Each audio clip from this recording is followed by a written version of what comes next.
Hey folks, Erick Stakelbeck here. Welcome to the Watchman Newscast. Not in the studio like I usually would be today, and I know the lighting's not that great, but I still want to come to you with a breaking news update about what's going down in Syria. Just coming to you straight from my phone today, short and sweet, nothing fancy, but I need to get you up to speed. Number one, we've been talking a bunch about this new jihadi government in Syria and its Turkish backers. Well, Israel has not been idle as these jihadis have overrun Damascus and taken control over most of that country at this point. Israel has continuously struck military bases, chemical weapon stockpiles, missile stockpiles, fighter jets, ships, all of Bashar al-Assad, the deposed Syrian dictator's former military arsenal.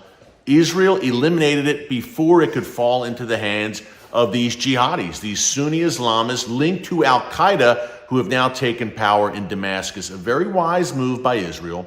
The world should be thanking Israel on a daily basis for averting what could have been a disaster. We just reported here in the live stream about 2 weeks ago about a mini genocide that took place in northwestern Syria. These Sunni jihadis targeting the Alawite minority in Syria, but targeting Christians as well with brutal, heinous, vicious attacks. Again, a mini genocide. Folks, could you imagine what would have happened if these jihadis had advanced weaponry? So Israel took care of that. Again, as usual, the world should thank Israel when it defeats and destroys terror, and the world does the opposite, of course, and condemns Israel instead. But I digress. We could go on about that, which brings us to today, Tuesday, March 25th. Earlier today, Israel carried out some pretty serious airstrikes in Syria, targeting military bases. I'm going to unpack that in a minute also. And this is where it gets really interesting, folks. The IDF engaged in apparently a firefight with some Syrian jihadis on the ground in southern Syria. Remember, Israel, again, wisely, and I use that word intentionally. It was very wise of Israel to destroy Bashar al-Assad's military arsenals before they could fall into the hands of the jihadis, number one. And number two, also very wise of Israel to establish this buffer zone along the Israel-Syrian border, on the Syrian side of that border in the shadow of mighty Mount Hermon. So Israel is a few miles into Syria. They've set up that buffer zone, the same as they've done in southern Lebanon, of course, and in Gaza, basically creating a buffer between Israeli civilians, the IDF, and jihadists. Again, the lessons of October 7th clearly internalized and noted by the people of Israel and the IDF in particular. It ain't going to happen again on the IDF's watch. Lesson learned, and what a harsh lesson, but nonetheless, when these jihadis took power in December, Israel said, wait a minute, we're not going to let them perch on our border with Syria and potentially flood into Israel and carry out an October 7th style attack, God forbid. We'll push them back, we'll destroy their weapons, or any weapons that they could have used, I should say, and we'll create a buffer zone.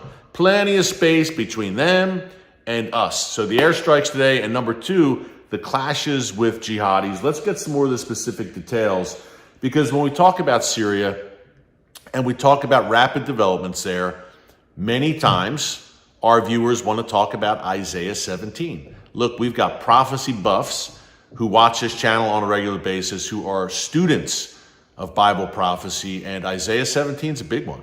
Isaiah 17, verse 1, talks about, I'm paraphrasing here, but talks about Damascus, one of the world's oldest inhabited cities, ceasing to be a city. Isaiah says that it will become a ruinous heap. This is the city of Damascus, one of the oldest, most storied cities in the world, but it will no longer exist according to the prophet Isaiah as laid out in the word of God. So it's not my words, it's the word of God, and I'm just repeating it. You may not like it, but that's what the word of God says. And guess what? Damascus, to my knowledge, and please correct me if I'm wrong, has never been completely destroyed. In thousands of years of existence, even the Mongols, for all their mayhem and debauchery, did not completely destroy the city of Damascus. But the Bible suggests that that day is yet to come. So really, since 2011, when the Syrian civil war broke out, that bloody affair, and things have continued to spiral out of control in that country. Many people have been talking about Isaiah 17. Will it be fulfilled? Many thought, look, Iran and Hezbollah, which had made Syria a virtual client state over the years, now they're kicked out. Now you have the Sunni jihadis there with Turkey coming in a greater way, which we'll talk about more in a minute. But prophecy watchers are keeping a very close eye on that, needless to say.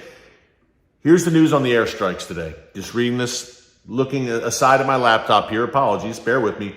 Israel carried out airstrikes targeting two major Syrian military bases, Tadmor and T4, in Syria's Homs province on Tuesday. And Israel cited the threats posed by the military capabilities at those two Syrian bases. Again, these are old school Syrian army bases that were products of the Assad regime, but that regime is no more. He's in exile in Moscow.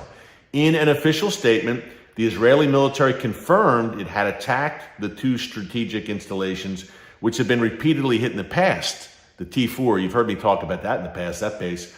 They were hit in the past due to their involvement in regional arms transfers involving Iran and Hezbollah. But again, that's now, they've been evicted, Iran and Hezbollah.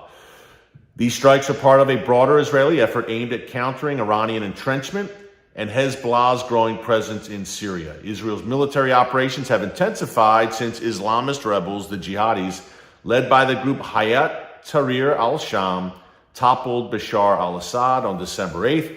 HTS, previously affiliated with al-Qaeda, has specifically drawn Israeli scrutiny. I wonder why. With Israel repeatedly stressing it will not tolerate the group's presence in southern Syria and demanding demilitarization of the area. So you've got a twofer here, folks.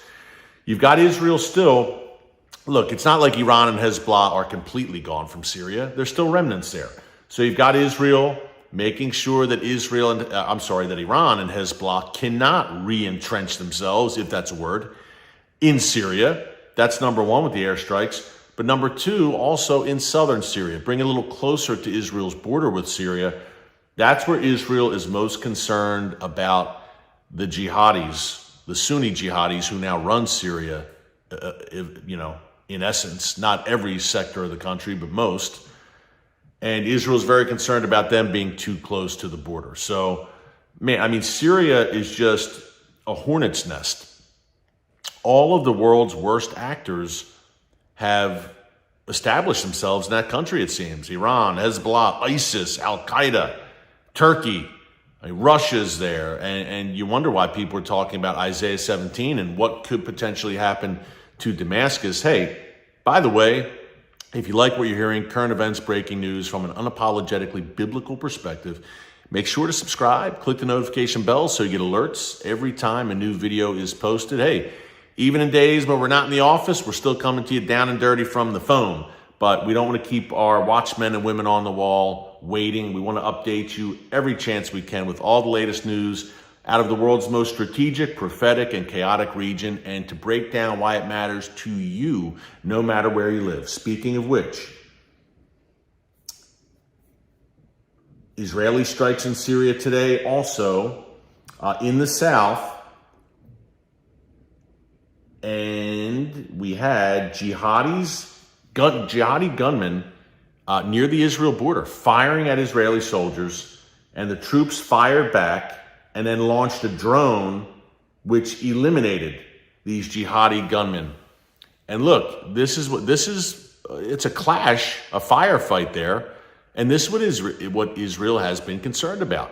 The jihadis near the border engaging with Israeli troops.